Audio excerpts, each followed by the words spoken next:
Halo, Bapak dan teman-teman semuanya. Saya ingin sekarang mempresentasikan beberapa atau sebagian dari materi yang Bapak bagikan dari awal masuk sampai akhir ini. Dan ini juga sebagai tugas ujian akhir semester 2025. Perkenalkan, nama saya Sakti Faktori Zega, NIM 2892450055. Saya dari Prodi Manajemen Fakultas Ekonomi dan Bisnis. Dan saat ini mata pelajaran yang saya akan presentasikan yaitu Bank Lembaga Keuangan. Oke, langsung saja. Sebelumnya saya juga minta maaf sebelumnya jika ada kekurangan atau yang tidak berkenan di hati Bapak dan teman-teman semuanya. Mohon dimaklumi. Terima kasih. Sekarang yaitu melatar belakang, yaitu pengertian asuransi. Asuransi merupakan sebuah lembaga yang didirikan atas dasar untuk menstabilkan kondisi bisnis dari berbagai risiko yang mungkin terjadi, dengan harapan pada saat risiko dialihkan ke pihak asuransi, maka perusahaan menjadi lebih fokus dalam menjalankan usaha. Selanjutnya yaitu dasar hukumnya. Dasar hukumnya juga ada ya Bapak dan teman-teman. Negara hadir dan depan ini adalah nomor 1, asuransi dalam Undang-Undang Nomor 2 Tahun 1999. Asuransi dalam Undang-Undang Nomor 2 Tahun 1992 tentang usaha perasuransian adalah perjanjian antara dua pihak atau lebih, di mana pihak penanggung jawab meningkatkan diri kepada tertanggung dengan menerima premi asuransi. 2. Asuransi dalam Kitab Undang-Undang Hukum Dagang atau KUHD. Asuransi atau pertanggungan adalah suatu perjanjian di mana seseorang penanggung meningkatkan diri kepada seorang tertanggung dengan menerima suatu premi.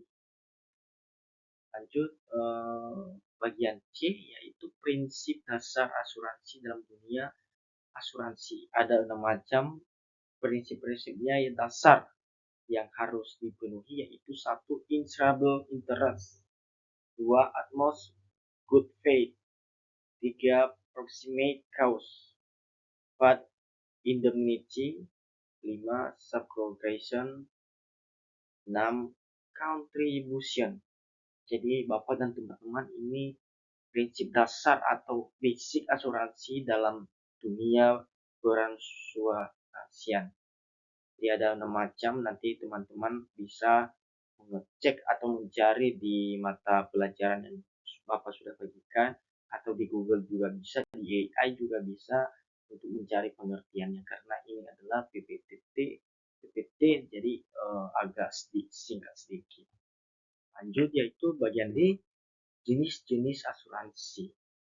Jenis-jenis asuransi ada 7, yaitu 1. Asuransi kerugian atau general insurance, 2. Asuransi pendidikan, 3. Asuransi jiwa, 4. Asuransi kesehatan, 5. Asuransi kendaraan, dan 7 yaitu asuransi properti.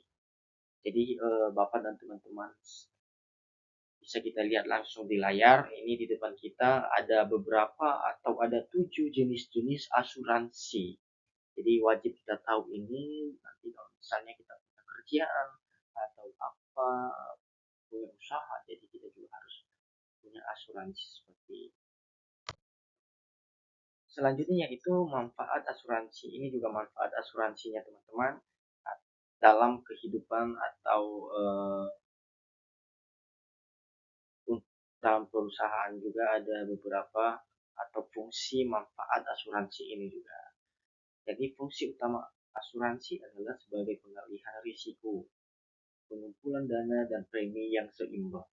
Fungsi sekunder asuransi adalah untuk merangsang pertumbuhan usaha, mencegah kerugian, pengendalian kerugian, memiliki manfaat sosial, dan sebagai tabungan. Jadi teman-teman, kalau misalnya kita lihat ya, kalau kita kecelakaan ada jasara harja gitu loh, jadi itu namanya asuransi juga termasuk. Jadi biasanya kalau misalnya kecelakaan itu akan nanggung kisaran 20 juta. Kalau lebih dari situ berarti kita bayar sendiri. Selanjutnya yaitu transfer risiko. Transfer risiko ada dua yang dilakukan oleh perusahaan atau individu juga bisa. Ini ada di depan kita, bisa kita baca bareng-bareng. Satu yaitu mentransfer risiko ke perusahaan asuransi. Dua, mentransfer risiko ke perusahaan non asuransi.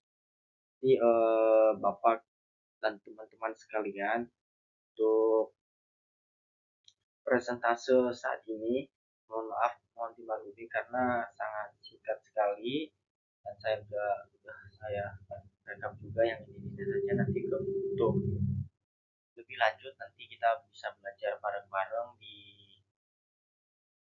materi-materi yang Bapak bagikan.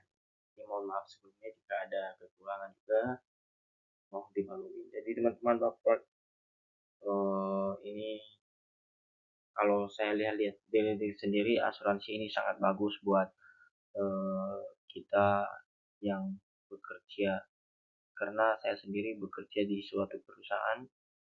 Jika ada sesuatu kehilangan atau kerugian dalam perusahaan atau dalam toko tersebut, biasanya pihak toko atau pihak perusahaan mengklaim asuransi.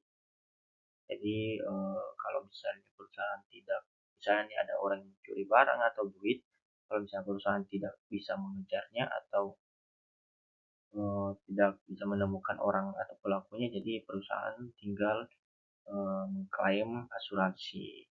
Jadi itu saja persentase saya. Mohon maaf jika ada yang salah, tolong dimaklumi. Jika ada kata-kata yang tidak berkenan di hati Bapak dan teman-teman sekalian, saya sangat mohon maaf kepada Bapak dan teman-teman. Dan terakhir ini ada namanya risiko sektor bisnis asuransi. Ada menghadapi beberapa bentuk risiko yang bisa terjadi, yaitu satu, permasalahan pada saat klaim asuransi dan terjadi, dan bagi pihak perusahaan asuransi harus menyediakan dana sesuai dengan yang disepakati oleh kedua belah pihak dalam perjanjian seperti kebakaran, kematian, kecelakaan, dan sebagainya. Dua, jika perusahaan asuransi membuka kantor di kawasan yang berdekatan dengan gunung berapi, bencana, tsunami, dan rawan. Itu saja presentase saya. Mohon maaf jika ada kekurangan, tolong dipenuhi dalam hatinya masing-masing. Terima kasih.